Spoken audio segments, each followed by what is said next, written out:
강혜령 기자는 찬성이에요? 반대예요? 도입? 이거 오프 더 레코드인가요?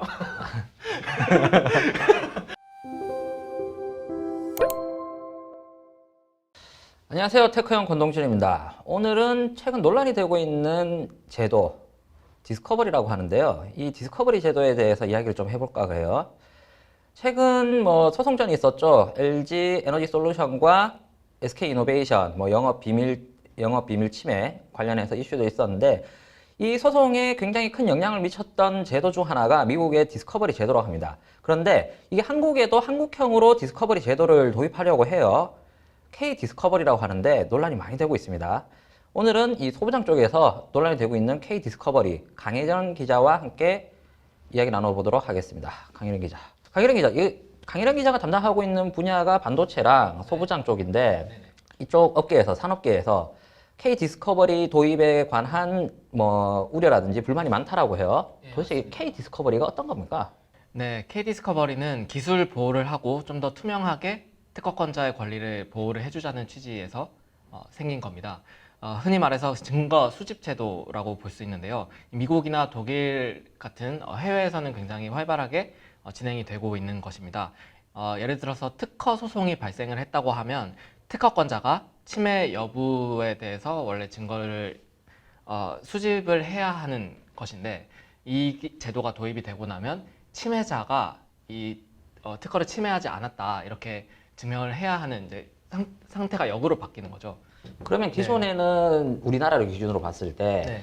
특정 A 기업이 나의 특허를 침해했다라는 것을 특허권자가 증명하는 그런 그렇죠. 단계였나요? 네, 여태까지는 그렇게 해왔지만 이제 이 제도가 도입이 되고 나면 법원에서 지정한 어떤 전문가가 침해자의 어떤 설비나 아니면 연구 단지 등을 방문을 해서 특허를 침해한 어떤 정황이 있는지 이런 것들을 구체적으로 파악을 할 수 있는 그런 제도라고 보시면 되겠습니다. 그 미국에서 LG 에너지 솔루션과 SK 이노베이션 영업 비밀 침해 소송이 있었을 때, 네네. 여기서도 이제 미국 측에서는 그 SK 이노베이션의 그 문서들을 이렇게 삭제하려는 조치들이 많이 네네. 발견되고 네네. 파악돼서 네. 문제가 됐다. 거기서 네. 이제 패소까지 또 이어지게 됐는데, 네. 상식적으로 생각하면은 이게 당연히 필요한 제도일 것 같은데, 네. 소부장업계에서는 좀 우려의 목소리가 많다면서요. 어떤 점을 우려하고 있다는 건가요? 그렇죠. 우선 소부장 업체들이 굉장히 불만을 표하거나 아니면 지금 논란이 되고 있는 이유는 해외 반도체 소부장 업체에 비해서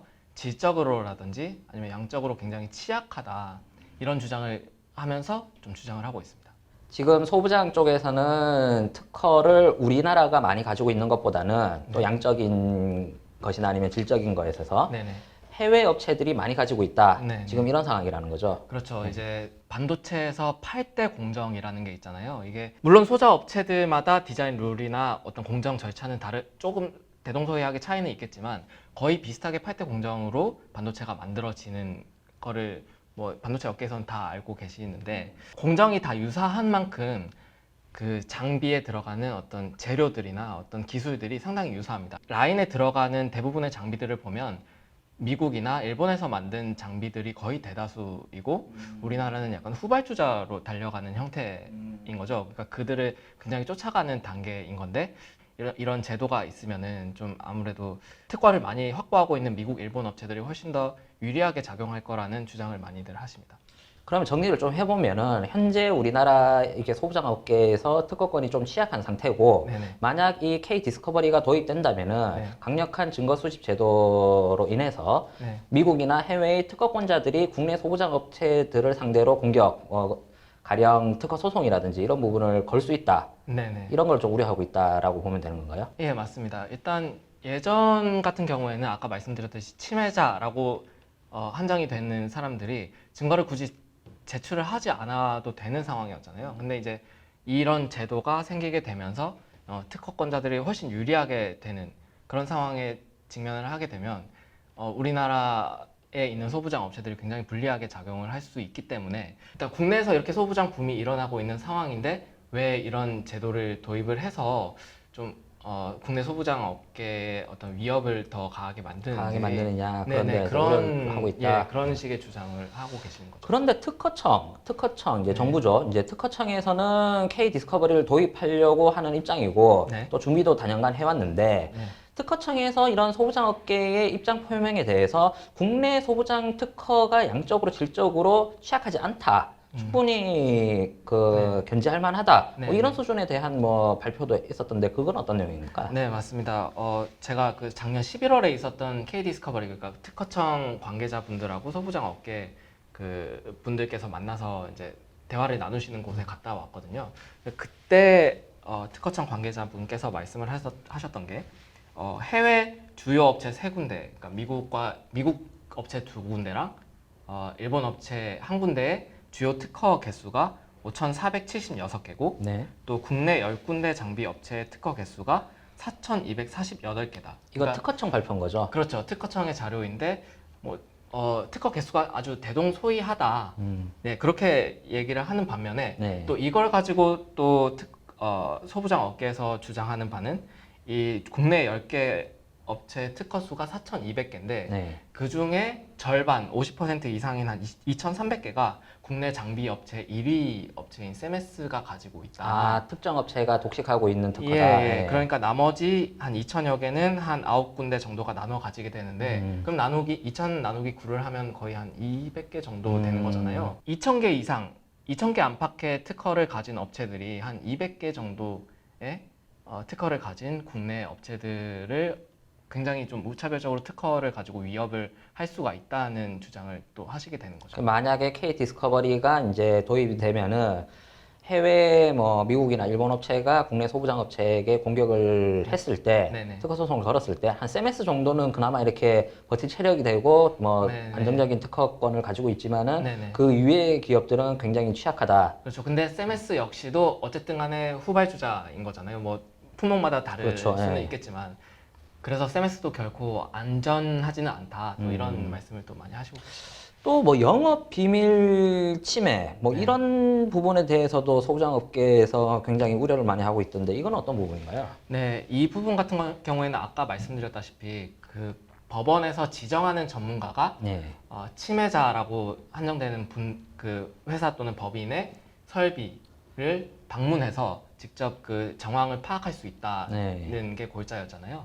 근데 그런 경우가 발생을 했을 때 영업 비밀이 그러니까 어쨌든 간에 다 까발려지게 되는 네, 상황이 그렇죠. 발생을 네. 하는 거니까 이때 좀 영업 비밀이 누설이 될 수 있지 않겠느냐 이런 우려를 하시는 거죠. 그렇군요. 소부장 업계에서는 근데 그 이제 특허권이 취약하다는 점 말고 영업 비밀을 제대로 보호받지 못한다라는 걱정도 많이 하고 있던데 이 부분에 대해서는 좀 어떤가요?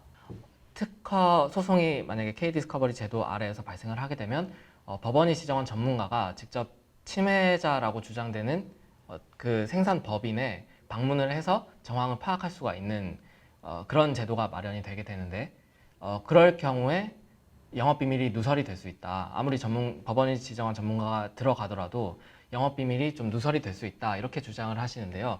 이거를 또 방지를 하기 위해서 K 디스커버리 제도에서는 한 1,000만 원, 그러니까 비밀을 누설을 했을 때 1,000만 원 정도의 벌금이 부여가 된다. 이런 조항이 있기는 하지만 그래도 업계에서는 이 1,000만 원이라는 비용과 어떤 장비 업계의 어떤 규모를 따져봤을 때 과연 이게 실효성이 있을 것이냐 이런 의문을 많이 제기를 하고 있습니다. 네, 그런 우려도 뭐 예상은 됩니다. 그런데 이 K 디스커버리를 포함해서 이게 특허권 제도 자체가 강력한 기술력을 보호하고 그다음에 이제 그런 경쟁을 통해서 이제 기술력 이제 향상시키는 그런 취지도 어느 정도 내포됐다고 볼 수 있는데 소부장 업체 입장에서는 당장 특허권이 좀 취약하다 하더라도 일정 부분에 대해서는 해외 특허권자들에게 로열티를 지불한다든지 아니면 연구개발을 통해서 관련 특허를 확보한다든지 이런 방법으로 해결할 수 있지 않나요? 그런 해결 방법도 제기가 되고 있습니다.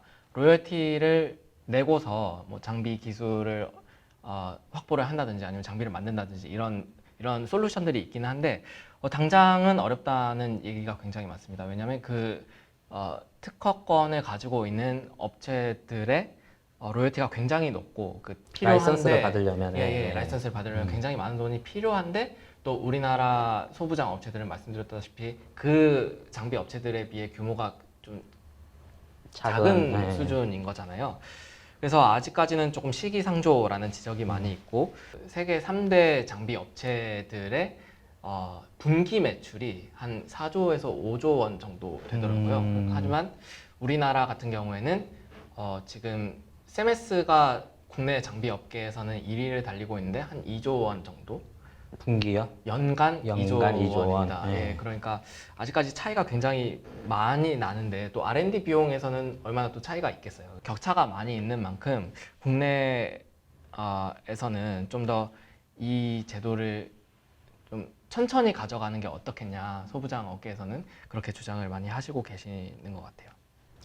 그러면 정리를 좀 해보면 지금 R&D로 당장을 해결을 할 수가 없는 상황.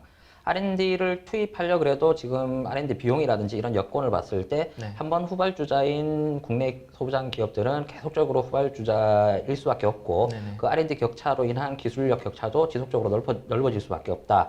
그래서 이 디스커버리가 지금 당장은 좀 도입이 어려운 네, 상황이다. 네. 그렇게 보면 되는 그렇죠. 거겠네요. 이 제도가 딱 도입이 됐을 때 훨씬 더 이게 격차가 벌어질 수 있는 여지가 있다. 이렇게 해석을 해야 될 것 같습니다.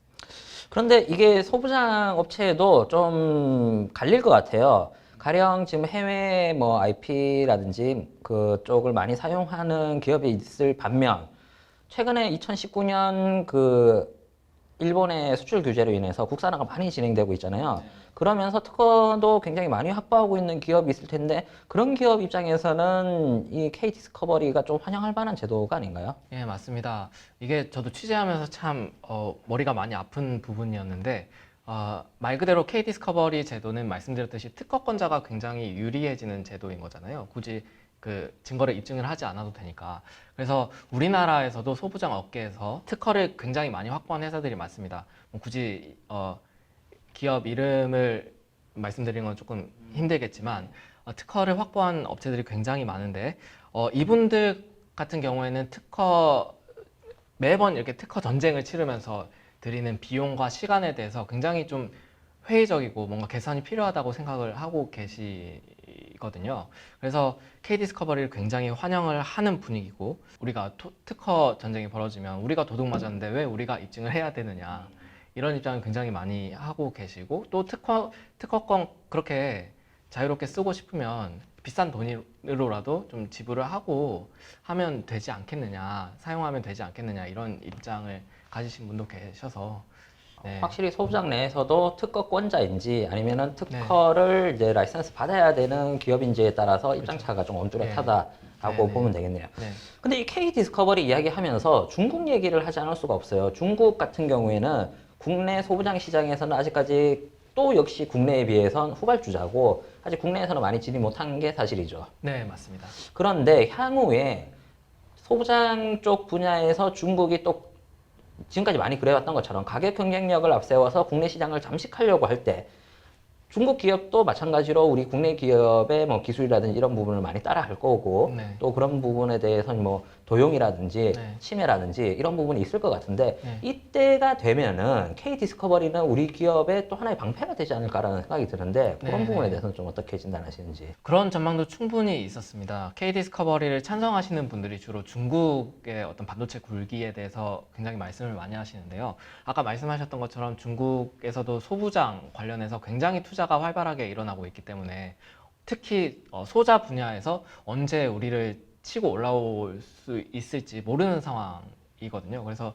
이런 어떤 문제가 발생을 했을 때 K-디스커버리만큼 좀 유용한 제도가 없는데 또 이런 제도 도입을 좀 망설이는 게 맞느냐 이렇게 주장을 하시는 분들도 계시는 것 같습니다. 네. 그렇군요. 이게 참 풀기 어려운 문제인 것 같은데 하지만 K 디스커버리는 정부 입장에서는 이미 많이 도입 논의가 돼가고 있어요. 네. 2011년이었나요? 12년이었나요? 애플이랑 삼성이랑 특허 소송을 할 때 그 일부 삼성이 패소한 부분에서 이 디스커버리 제도의 영향을 많이 받았고 또 반대로 2014년이었죠. 2014년이었던 걸로 기억하는데 SK 하이닉스가 또 램버스와 특허 소송을 할 때 이 램버스가 증거 인멸을 하면서 이 디스커버리 제도를 뭐 이렇게 위반했다. 그래서 SK 하이닉스가 승소하는 이런 사례들이 여러 가지 있었는데 결국은 그런 디스커버리 제도의 장점에 따라서 K 디스커버리 뭐 장기적으로는 봤을 때 도입될 가능성이 매우 높아 보이는 상황에서 그럼 소부장 산업에서는 어떻게 했으면 좋겠다. 라는 원하는 바를 콕 집어서 말하면 무엇이 있을까요? 축약해서 말씀을 드리면 기다려달라. 기다려달라. 예, 기다려달라. 이게 메시지인 것 같습니다. 어쨌든 간에 카피라는 거는 정말 좋지 않은 거잖아요. 그렇죠. 그러니까 누군가의 기술, 자산을 베껴서 뭔가 기술을 또 다른 기술을 만든다는 거는 좋지 않은 건데 또 그분들이 원천 기술을 개발을 해서 아예 자기들의 기술로 고객사들에게 공급을 하면 또 얼마나 좋겠어요, 그분들은. 근데 이제 외산 장비사들이 이미 너무 많이 앞서 있고 또 공정 수준은 거의 또 유사한, 공정이라는 게 또 거의 유사한 것이고 또 우리는 후발주자이기 때문에 이들을 또 따라갈 수밖에 없는 입장이고 이런 점들 때문에 좀 기술 국산화가 어느 정도 될 때까지는 정부가 좀 우리 편에서 우리 울타리 안에서 좀 지켜달라 이런 메시지를 항상 많이 말씀을 해주시더라고요. 그래서 좀만 더 도와달라, 기다려달라 이런 메시지가 굉장히 많은 업계에는 많은 것 같습니다. 기다릴 수도 있다라고 보고 그런 의견들을 이제 계속 수렴해 가면서 이제 정책은 만들어져야 되고 제도가 도입돼야 된다고 보는데 그렇다고 마냥 기다릴 수는 없잖아요. 이게 언제까지 기다려야 되는 걸까요? 기술 독립을 할 수 있을 때까지가 그게 언젠가요? 그거 참 그러게요. 네, 이게 취재를 참 열심히 해서 웃을 일이 아니죠, 이게. 그렇죠. 웃을 일은 네, 아니죠. 웃을 일은 안타까운 아닙니다. 일입니다. 네, 네. 네, 그렇습니다. 지금 계속 논란이 되고 있는 K 디스커버리 제도, 지금 특허청에서도 산업계의 의견을 계속적으로 취합을 하면서 수련을 하고 이제 정보들을 서로 공유를 하면서 이제 제도의 도입에 대해서 이제 결정을 할 것 같은데요.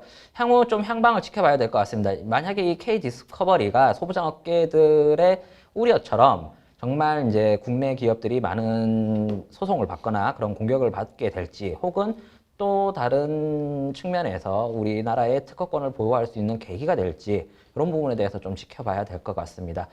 K 디스커버리 관련한 이슈는 계속 좀 팔로잉을 하면서 업데이트 해 드리도록 하겠습니다. 감사합니다. 감사합니다.